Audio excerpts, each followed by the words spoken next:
weather forecast. Large or small-size enterprises benefit from up to 50% discount and 7 days free advertisement on this platform. Make a good deal. Call 654-2958-46.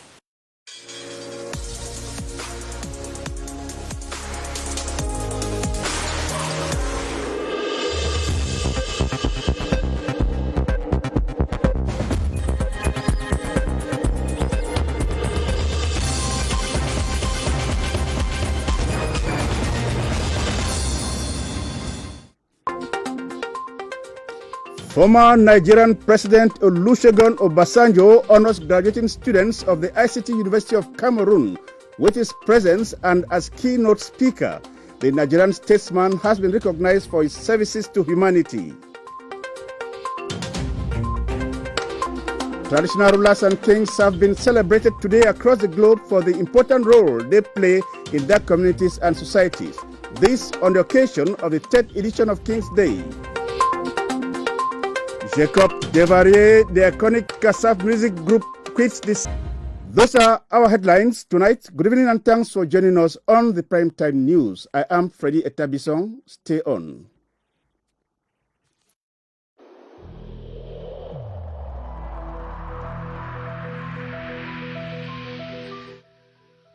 I urge you once again to put on your face masks, to wash your hands regularly, and to consult a physician or any other health personnel if you notice any symptoms. This is the only way to save lives and to curb the spread of the virus.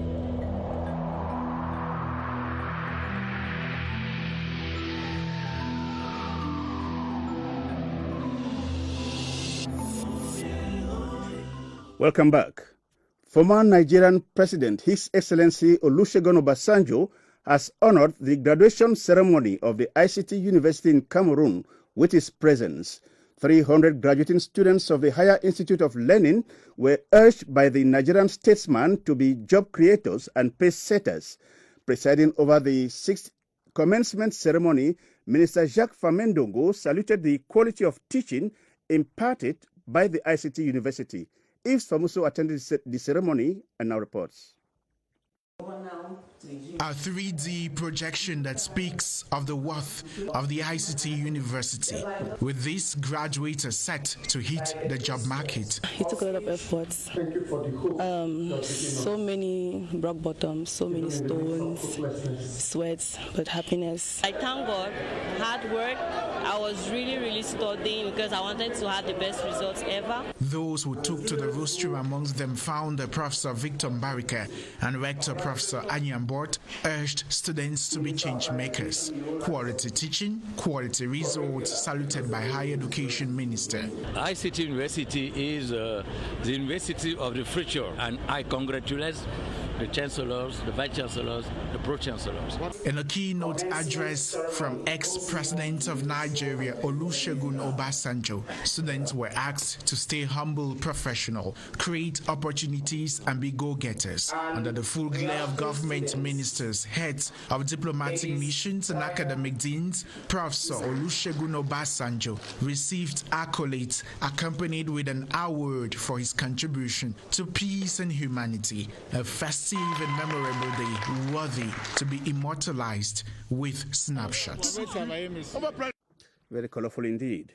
The Information and Communication Technology University of Cameroon campus has raised the former Nigerian President, Chief Dr. Olusegun Obasanjo, to the rank of visiting professor. This in recognition for services in humanity, especially in the peaceful settlement of the border difference between Cameroon and Nigeria. The distinction was handed to him today at the Yaoundé Conference Center by Higher Education Minister Jacques Famendongo in the presence of former Prime Minister, Chancellor of National Orders, Philemon Yang. Charles Ebone looks at the special relations between Obasanjo and Cameroon. Upon a time, this man, the most traveled Nigerian president to Cameroon, was a resident of today's northwest regional capital, Bamenda. I was first here in 1959. And since then, the 3 times Nigerian leader Olusegun Obasanjo had developed a profound penchant for Cameroon. A place that I could regard as second home. One of the hallmark events of the particular relation between Cameroon and Nigeria, involving particularly President Olusegun Obasanjo, is the peaceful settlement of the border difference between Cameroon and Nigeria over Bakassi. Let me begin by thanking the President of the Republic of Cameroon and my dear brother and friend, Paul Biya, and all the state officials who received me when I arrived from Zanzibar yesterday. The presence of the former Nigerian president today at the 6th commencement ceremony of the Information and Communication Technology University is an eloquent testimony that when Yaoundé and Abuja are together, Africa is on the right course for development. Although the President of the Republic was not around, but I could feel his presence with the warm that was made for me. The standing ovation he received today at the Yaoundé Conference Center reminds everyone that his presence was simply historic. The 3rd edition of King's Day has been observed in Yaoundé, with traditional rulers, fonds and queens articulating their roles in the decentralization process in Cameroon. Focused on the promotion of local tourism, the day was marked by a showcase of the cultural diversity of Cameroon. Emmanuela Vemue was at the Yaoundé City Council for the 7:30 News. Her report. Kings, queens and princesses setting the tone at the 3rd edition of King's Day in Yaoundé, with the culture of the 4 cultural zones on showcase. They are articulating their roles as custodians of tradition, but more so as opinion leaders who can ignite development drives in their local communities. To share our experiences through the chieftaincies, to have this celebration admitted by UNESCO as an official day, so that we can see, we can touch different cultures of our country. Besides every king is his queen. The family Sekou, they say, must be complete. Starting from now and moving forward, women have a seat at the table. For too long, women have been left out. I could not be more proud to be here. Observed every July 31, this year's edition centers on developing local tourism. We have a very big diversity in our many region, and we can use it to bring income in the community. And so these holders of intangible knowledge have anchored their reign on developing their communities. One people who know how to revere their kings are people from the West region who lay great importance to the palaces of their chiefdoms, as these play various roles and at the center of their everyday life. Siobhan Boguma of Sierra West tells us more in this report. In the West region, a land of tradition and culture, chiefdoms are a symbol of the power of the people. Palaces go beyond housing the rulers and serving as a meeting point for village-related issues. They possess sacred powers.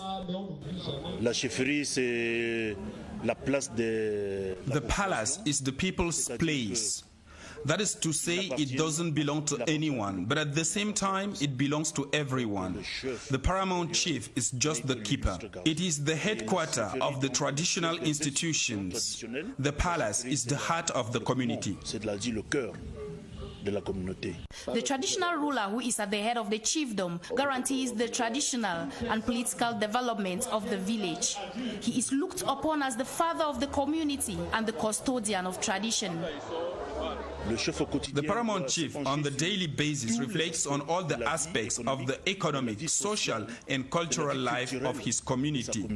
Here in the West region, the chief and chiefdom are inseparable and demand maximum respect from the people. Away from that, the government of Cameroon has urged all women in the country to be more involved in the care of their children and families by instilling moral and ethical values in them. The Minister of Women's Empowerment, Marie-Thérèse Abenondoua, briefed the media today in Yaoundé on the occasion of the African Women's Day, emphasizing that the society needs women to contribute to the development of the nation and continent. Details of the press briefing with Beatrice Ngum. In this news briefing, the Cameroonian government pledges her determination to strengthen mechanisms for the full empowerment of women. The country has pegged the 2021 African Women's Day theme on the challenges and possible opportunities with regards to women's financial inclusion. It entails the search of ways and means to enable women to access to financial services and capacity building, especially for women living in rural areas, by promoting their access to technology in order to increase their productivity in all sectors. The government sees this 59th African Women's Day as an opportunity to inform women about the available mechanisms for financing their projects, amongst others. Improve women's access to factors of production, such as land, finance, encourage financial institutions to develop services adapted to each category of women. Minister Marie-Thérèse Abenondoua has also entreated the Cameroonian woman to take the COVID-19 vaccine, as well as to encourage family members to tag along. The Ministry of Basic Education, on instructions from the Prime Minister head of government, now uses a new selection procedure for candidates to be recruited as teachers nationwide. The approach will provide an opportunity for candidates to be recruited in their regions of origin, as well as in preferred schools in need of teachers. This on the basis that they will have to spend 5 years before any transfers. Constantine Baum throws more light on this approach, which has been contested by some unsuccessful candidates during the recent recruitment procedure. In total, there were some 40,221 candidates nationwide who took part in the recruitment test. Out of the number, 3,000 teachers were selected to join the Basic Education Ministry. Many unsuccessful candidates have come out to contest the recruitment procedures, which was a new approach used to meet up with the acute shortage of teachers nationwide. The method is called the job posting system. Choose a place where you will go and stay for long. You must be sure that you have all your needs supplied at that place. And if you don't have them, you must be sure that you have means who will allow you to adapt quickly at the place. The new approach comes to overcome the many challenges faced by teachers who were posted to different regions and have to take very long periods to adapt. If he is somebody who comes from another place, he needs a few means with time to adapt himself. The new recruitment module is very transparent. The job posting system will be generalized, which means that we cannot just recruit like that. What we have done with the Minister of Basic Education is very important. They have at least 5 years before moving for another post, for another place. Another recruitment exercise will take place this August ending for more 3,000 teachers, as the government is committed to overcome the acute shortage of teachers in the basic education sector. The results of the 2021 session of the baccalaureate examination are out. Holders of the certificate now have a variety of options to choose from in universities and other institutions of higher learning. Fields like linguistics, biology, information and communication, as well as health sciences are some of the series that students go for in higher education. Rita Makang toured some universities in Yaoundé and now reports. The mad rush to university campuses days after the publishing of results of the 2021 baccalaureate examination is yet to be felt, as few graduates could be spotted at the University of Yaoundé 1. With the long list of fields of study at their disposal, many go out for series with a wide range of job opportunities. Many students nowadays prefer courses like maybe bilingual letters, geography, chemistry, biology, and linguistics in general. Because there are those courses that make people to easily have work and to have good. Professional courses are also highly solicited by the students. At the Protestant University of Central Africa, for example, new fields attract. We have the Department of Peace and Development Studies, Department of Library Sciences, and Department of Traduction and Interpretation.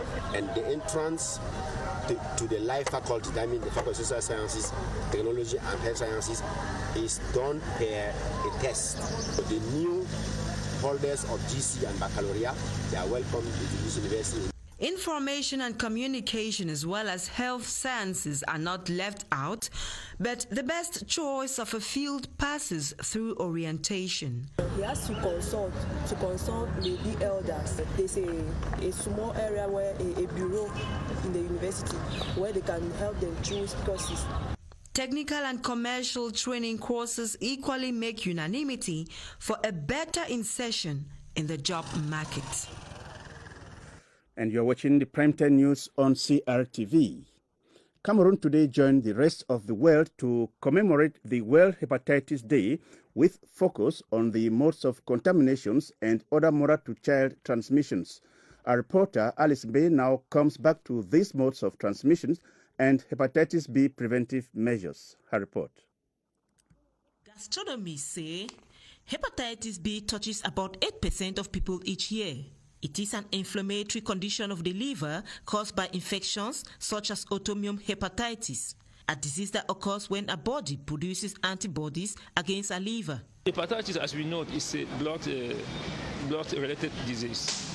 So, generally, the transmission is through a passage called the placenta.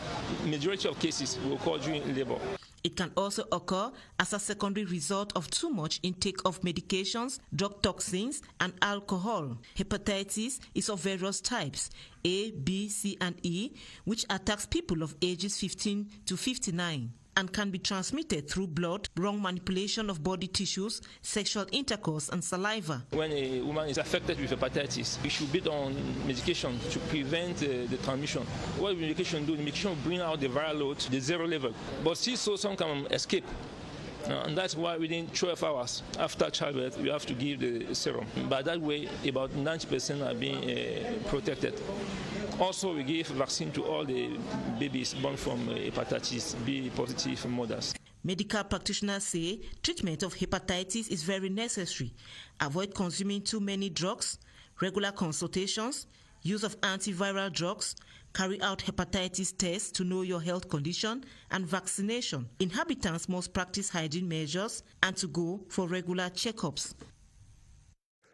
On to a special page tonight on Cameroon, my beautiful country. We take you to the South region to discover the pygmies, known to be the first inhabitants of the equatorial rainforest. They are found in all 4 divisions of the South region under various names like Bakas, Bagelis, or Bakolas.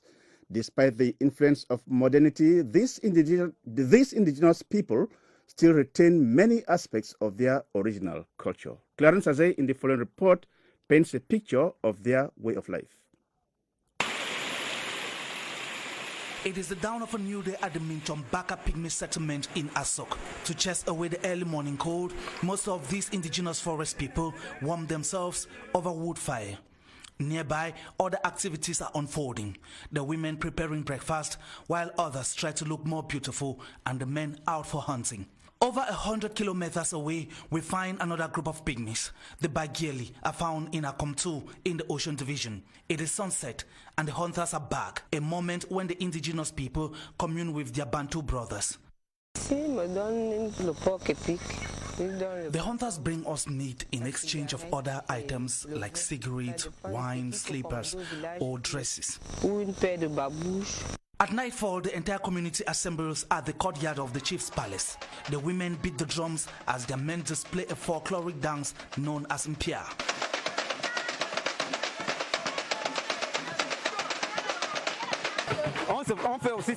We dance the mpia during special ceremonies like funerals. The climax of the mpia is this epic performance reserved for the initiated. In the early hours of the following morning, men dance their way to the top of a palm tree barefooted, and surprisingly, none is hurt. Onto this obituary, pioneer iconic Zouk music artist Jacob Devarier quit the scene after complications related to COVID-19. Reports say Jacob Devarier died at the University Hospital of Abim in the Guadeloupe after being for weeks in an induced coma. The leader of the famous Kassav group leaves behind millions of fans to mourn him. Dan Gassa reports on how the group rose to prominence with Jacob Devarier.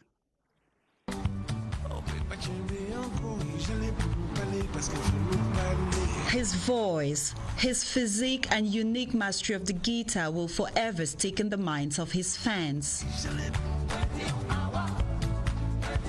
Jacob Devarier, emblematic figure of the renowned group Kassav, has succumbed to the deadly coronavirus at the University Hospital of Abim in Guadeloupe.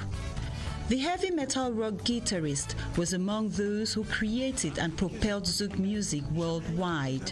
The beautiful journey of his group started in 1979. Then, the group came to prominence in 1983.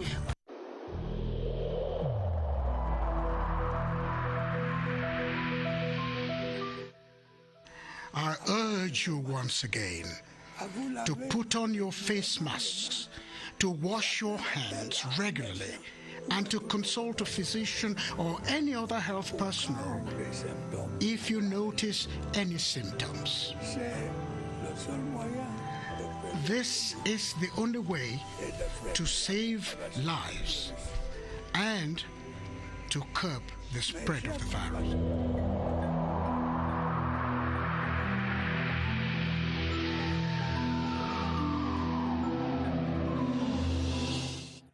Cameroonians are being reminded of the need for them to continue wearing face masks and respect other outlined barrier measures. This in order to reduce the spread of coronavirus, especially during the vaccination period.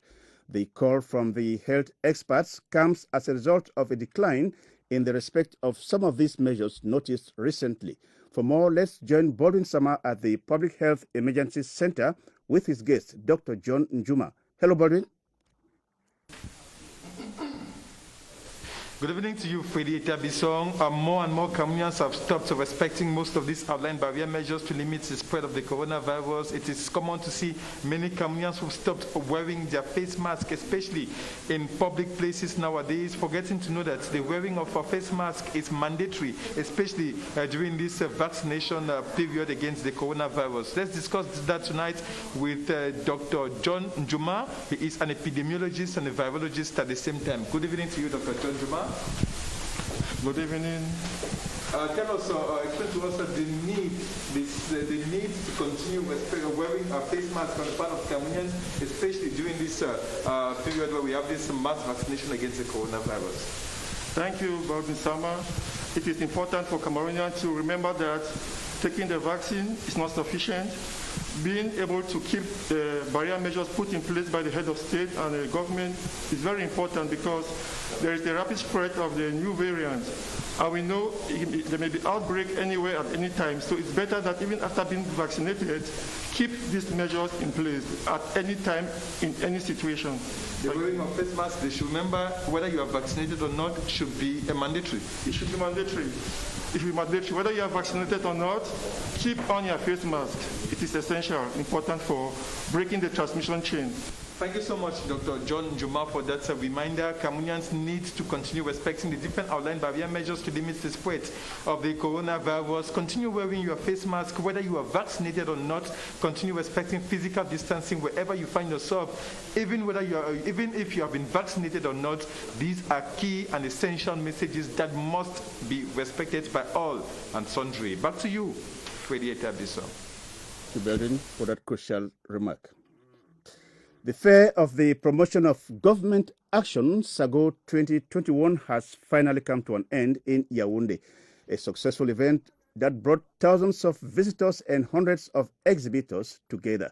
The Secretary General at the Ministry of Communication, representing the minister, applauded the organizers for what he termed a job well done. Guy Roger Nana reports. The 10th edition of the Fair for the Promotion of Government Action, SAGO, now rests in the annals of history.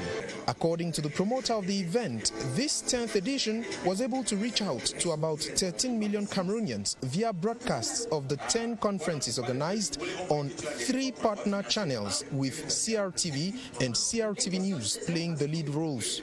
The representative of the Minister of Communication at the closing event didn't mince words in expressing satisfaction over the organization of the SAGO 2021. On behalf of the Minister of Communication, who asked me to represent him at this ceremony, I have to express his full satisfaction for the implementation of this edition. At least 300 stands representing the public and private sectors gave a fair glimpse into the charming operations of both sectors in the country. Their operations, services and offers were showcased to the over 80,000 guests present. Reinforced security in the village was an essential point. The respect of barrier measures was a daily practice during the 7-day event. On our running series of the CEMAC region, we reflect tonight on incorporating human security in regional integration. Ewana Epole reports that member states of the CEMAC region have reiterated their commitment to protecting and improving the life of the people in order to ensure human security and development. His report. Absence of vibrant civil society organizations in countries of the CEMAC region is said to be among the many contributory factors to its slow pace of prioritizing human insecurity. Economic experts say conflicts, political crises, and upheavals in some countries of the CEMAC region are considered as manifestations of the inability of state actors to satisfy the security needs of the population. With the assistance of the African Development Bank and other international non-governmental organizations, member states of the CEMAC region have reiterated their commitment to protecting and improving the lives of the people. Those are serious issues we need to address a systematic way, but a pragmatic way, to be able to relaunch the economy of this region. Negative impact on the structure of our economies, massive negative impact on the life of our people, and we cannot wait 10 years, to address these issues. So, action on the ground, fast-track action on the ground is the lesson. This will help ensure human security and development, which are fundamental prerequisites for peace and stability in any country. And tonight in our book of the week, we find out who got be pregnant. In 40 pages, the author Chabo Fidelis, in a humorous manner, explores the theme of teenage pregnancy as a result of irresponsible parental upbringing. Though brief, the play presents the dangers and stigma that await any young boy or girl involved in premarital sex in a fictitious village of Makkah. Emanuela Vemnyoy read through the book published by Nya Publishers for the 7:30 news. Who Got Be Pregnant is a humorous short play staged in an imaginary village of Mok, a fandom where a man's worth is measured by the number of wives, children, and vast hectares of land he owns. Authored by Chiabo Fidelis, B is the 14th child of Bobam, who has 2 wives. So naive, the young girl at 13 is sweet-talked into sexual activity by Tim Chia Angong. The 13-year-old finds herself pregnant in an environment where giving birth out of marriage is considered disgraceful. B's mother is torn apart by this new twist in the life of her daughter. The father blames her for not raising her daughter properly, and she's laughed at by the villagers. He wants to know who of the three boys is responsible for what he calls disgrace upon himself and his family. It turns out that Tim only touched B a week ago, whereas she is a month pregnant. As for Chia, their relationship had ended 6 months ago. Ngong's father then declines forcing his son to marry B for the fact that she sold cheap to the boys. Bonte, the village head, then decides to region and is handed over in August. He said to meet the deadline, they have recruited 150 persons who are working round the clock. Ismail Kombi and his delegation for today was at Benue Hotel with more than 100 rooms.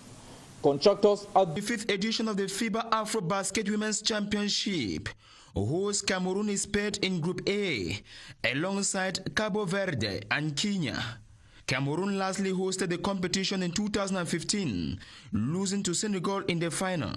4 times champions, Nigeria will take on Zone 6 representative and 2019 semi-finalist Mozambique. West Africans, Nigeria, are double winners and defending cup holders, having won the 2019 and 2017 editions. Zone 6 legate will be known when Angola, Zimbabwe, and Botswana lock horns between August 16 and 22. Group C giants Senegal will match up Egypt and Gabon. The Senegalese lastly won the tournament in 2015 in Cameroon. They are also the most crowned nation with 11 trophies. 2019 bronze medalist Mali will square up with Ivory Coast and a wild card team to be chosen by FIBA Africa, all in Group D. The Continental Basketball Tournament will be staged from September 17 to 26 at the Yaoundé Multipurpose Sports Complex. The best 2 teams will qualify for the 2022 FIBA World Cup. Only 6 countries have so far emerged champions of the Women's Afro Basketball Championship. And in more sports news, Cameroon's medal chances at the 2020 Tokyo Olympic have come down to 4 athletes who will be competing on weightlifting, wrestling, and track and field events. With previous experiences in major world competitions, there's belief that the 4 athletes can spring up surprises. Details with Nje Eno Ebai in Tokyo, Japan. Halfway into the 2020 Tokyo Olympics, there was an introspection for Team Cameroon, with 8 athletes having exited the tournament. The gathering, chaired by the president of Cameroon's National Olympic and Sports Committee, Hamad Kalkaba Malboum, admitted that the Tokyo Games were very competitive, with the country's performance in the image of the continent, whose best-ranked representative, South Africa, has won just 3 medals with 1 in gold. But with 4 Cameroonian athletes and 4 potential medal winners still in contention, the entire delegation has turned its attention to athletics, weightlifting and wrestling, heaping their support behind the 4 athletes. The first who will be competing will be 76-kilogram weightlifter Eyengambo Sijan. The 22-year-old will be rivaling the world's best this Sunday at the Tokyo International Forum with 2 medals at stake in her contest. Next will be fellow weightlifter Clementine Numbisi Mekoknye, who will compete on Monday before the wrestling and track and field events that will conclude Cameroon's participation at the 32nd Olympic Games. And that report by Nje Enoebai concludes our news tonight. Thanks for choosing to watch news on CRTV. We shall be there tomorrow with more news. Have a splendid Saturday evening. Bye.